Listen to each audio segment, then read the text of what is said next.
Hello and welcome to another video from me, Rough Swordsman, Wargamer. It's another Open the Box for not a Wargame Wednesday, and it's an unboxing of a solitaire game that seems to be causing a lot of buzz, and it is Final Girl. And this is the core box, so let's see what this is all about. Horror awaits. Ever wanted to star in your own horror movie? Now's your chance. In Final Girl, you become the heroine of the story. This is a solo game unlike any other that brings many horror movie tropes to life using the innovative and endlessly replayable feature film game system. Every second counts as you manage your time and actions in the game. One mistake could mean your death. Will you try to save the other victims or search for items to help you destroy the killer?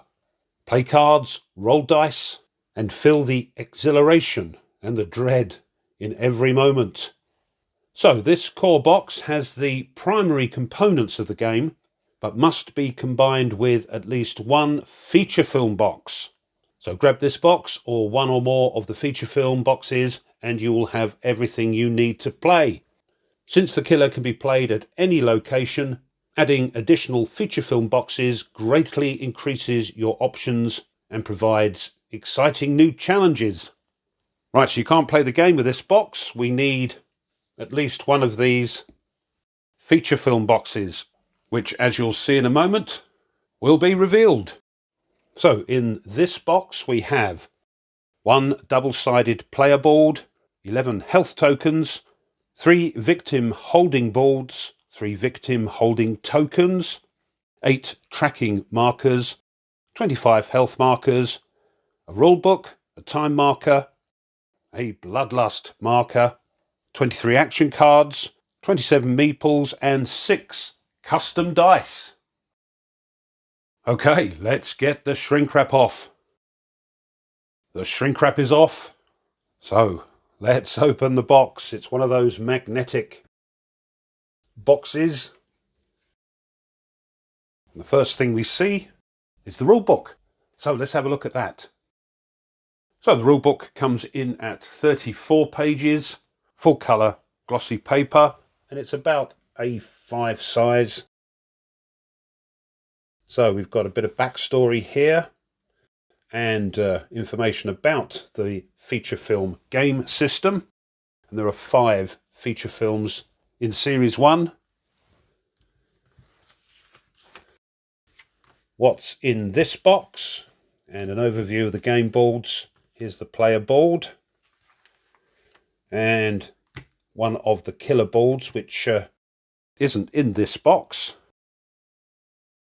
and an example of the location boards available, how to set it up with your core box and the feature film box. There we go. And the gameplay. We've got the action phase, planning phase, the killer phase, the panic phase, and the upkeep phase. And these are all explained in more detail. Searching, resting and healing, attacking, gaining and losing time. It's not a complex game, but there's quite a lot going on. Discarding action cards to gain time, the horror level, ending the action phase, and then it's the planning phase where you buy your cards from like a marketplace. It's not a deck building game because each turn you have to give the cards back that you've used. The killer phase, what the little icons mean. Attacking the final girl. She's the final girl, of course, because in most of these horror type slash movies, the killer is going around killing all the innocent victims, and usually it's the girl left at the end, the final girl, that gets to put a stop to the killer.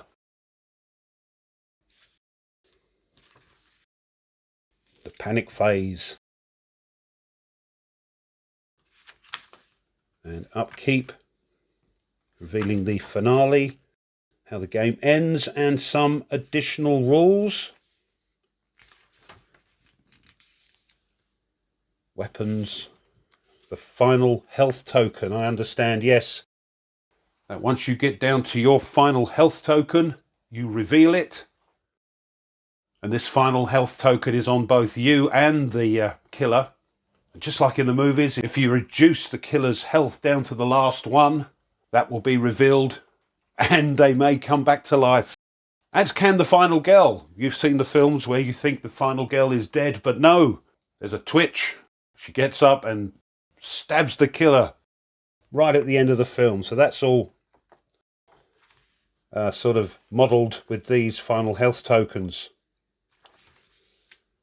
Bloodlust, dark powers, epic dark powers, and minor dark powers. Different types of victims, events. As I said in the intro, this game has got a lot of playthroughs on YouTube because everybody that plays it seems to love it.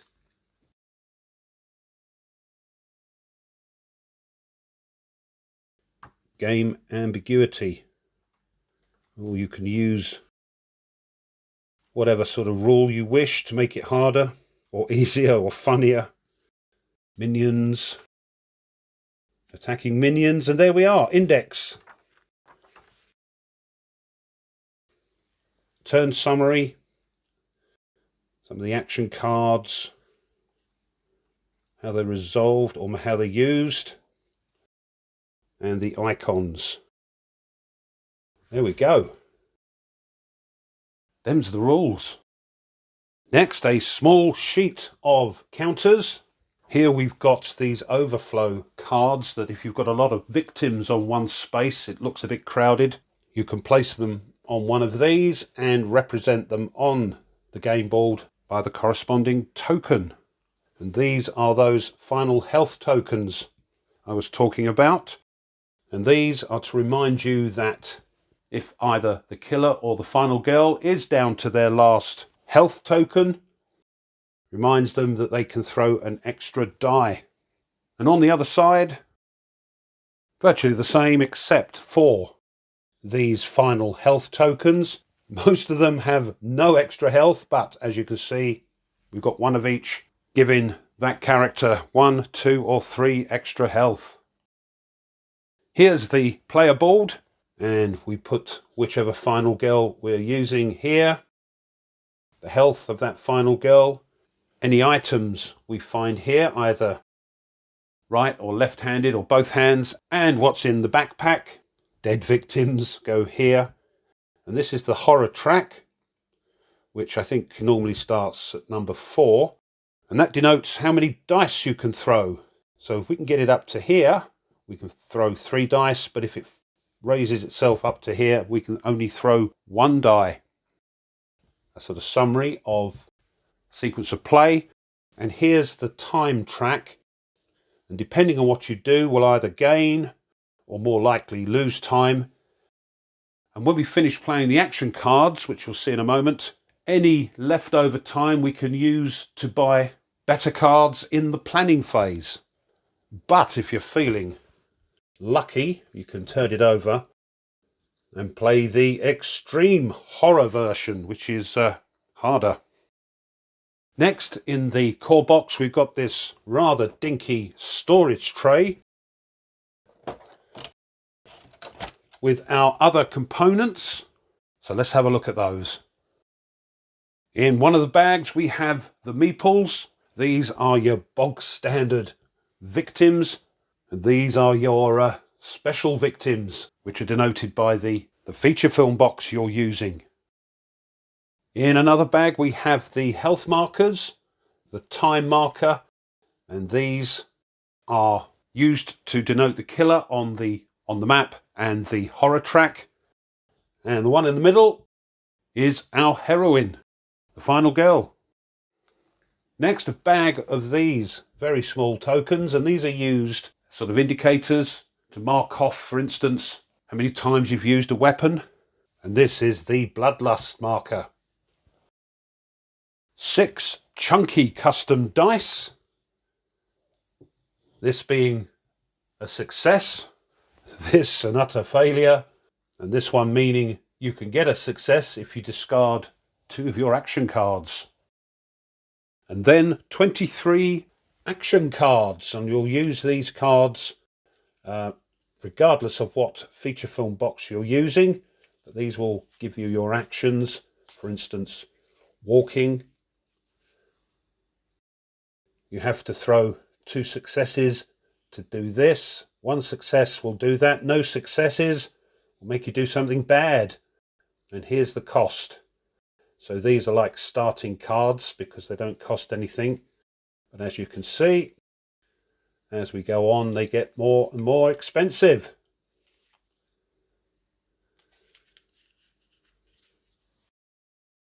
And that's everything. So that's everything in the core box. And as I said earlier, you'll use this regardless of what feature film box you play with.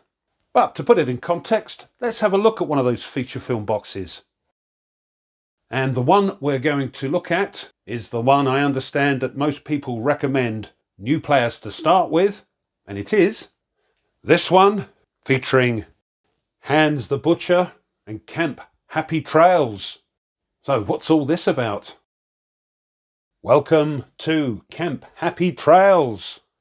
Confront your greatest fears in the horror at Happy Trails. A thrilling addition to your Final Girl experience. Choose either of the 2 included Final Girls, Laurie or Ryko, and go head to head with Hans the Butcher, an unstoppable killer who hides behind an iron mask and bludgeons his victims to death with a massive sledgehammer. Charming. Scavenge the camp for whatever weapons and tools will help you survive, including axes, bear traps, and even the keys to the motorboat. It'll take every last ounce of courage to make it home from this summer camp in one piece. So a quick look at some of the contents, which we'll see in a moment. Of course, there's Hans. Cool, handsome chap. And just to remind you, this is not a standalone game. You've got to have that core box I just showed you to play this. So lots in this one. We've got a detachable killer board, a detachable location board, 2 Final Girl cards, 24 terror cards, 3 dark power cards, and 1 epic dark power card. Don't like the sound of that. 3 finale cards, 18 item cards, 10 event cards, 5 setup cards, 2 rule sheets, and 6 tokens. And just to reiterate, of course, it is 1 player only. Time is between 20-60 minutes, they say, and ages 14 plus. Right, let's get the shrink wrap off of this one. Okay, the shrink wrap is off. And here's the back piece we just read. Because on the other side is the other Final Girl. And just like the core box, they have magnetic closures, but when you take this one off, we get Hans's killer board showing his health and where that horror marker starts on the player board. And here's his bloodlust table, and as it increases, not sure we can see a little boot there, that's how many spaces he can move. So as it goes up, he can go faster. The knife denotes what sort of damage he's doing to you and the victims, and these move that horror track up to try and make you throw less dice. So first thing is a list of components, and on the other side, special rules. There are none, which is why players of this game recommend that you start with this feature film box, because although Hans has quite a lot of health, there are no special rules to worry about.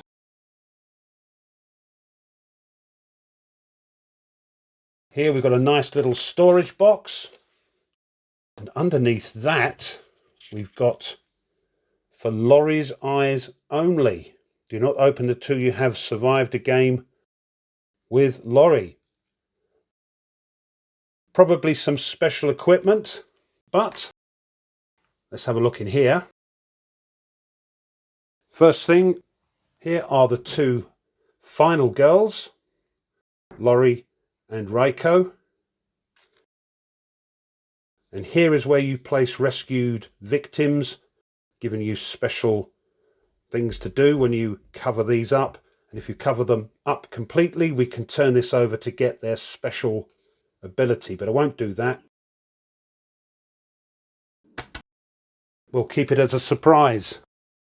There are 4 dark power cards, one of them being an epic, and one of these will be randomly chosen and placed here and will be revealed when the bloodlust reaches that point. And then there are 3 finale cards. Once again, one will be chosen randomly and placed here and will be revealed when we run out of terror cards, which we'll have a look at now. So here are some of the terror cards, because I believe there's some more on the other side of this box. I won't show you them completely, but they've got great titles. He kept swinging his hammer and killing and killing. And the killer will draw these and bad things will happen.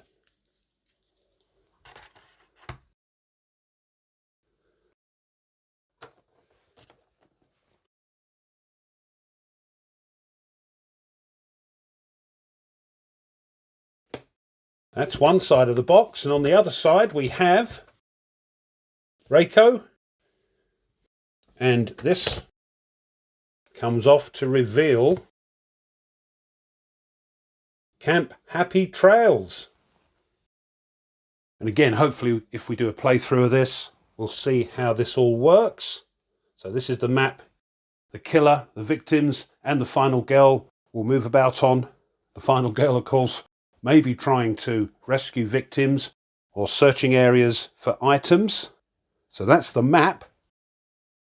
At the bottom of this counter tray, there is another little envelope, this time though, for Reiko's eyes only. Do not open until you have survived a game with Reiko. In that storage, we have some more terror cards in there.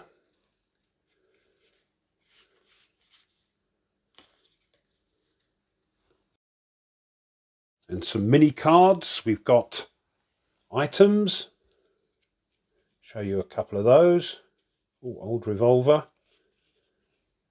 These are the things. Oh, axe. These are the things we'll be sort of hunting and searching for. We've got some event cards. Again, they've both got this icon on them to show you which feature film they've come from.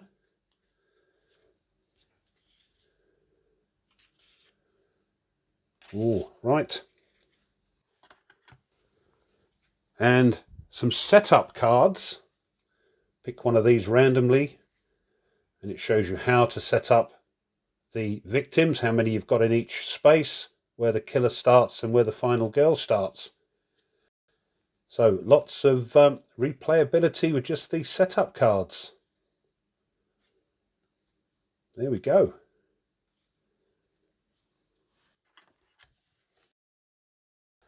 And a few counters that we'll use for this feature film. Again, showing the icon so you can't mix them up with other films you may get. There we are. When you've finished, it all packs away very nicely indeed. So there we are. This has been a Not a Wargame Wednesday. Open the boxes. And it's been an unboxing for Final Girl, the core box, and Final Girl, Hans the Butcher, at Camp Happy Trails. Well, I hope you enjoyed that, and these do look fun to play, and I am hoping to do a few Not a Wargame Wednesday playthroughs in the future. But I hope you enjoyed those unboxings. If you did, and you haven't done so already, it would be wonderful if you would consider subscribing to the channel, because it really does help. Pushing the like button, the thumbs up of the video, helps as well. And if you want to be informed of other content the channel uploads, then push the bell. As always, I encourage you to leave a comment. As I said earlier, this game is turning out to be quite popular, with Series 2 coming out very soon. What do you think? Let me know. I love to read them. And of course, not forgetting, thanks as always to my subscribers. Thank you very much indeed. So, until the next video, as always, you take care and goodbye.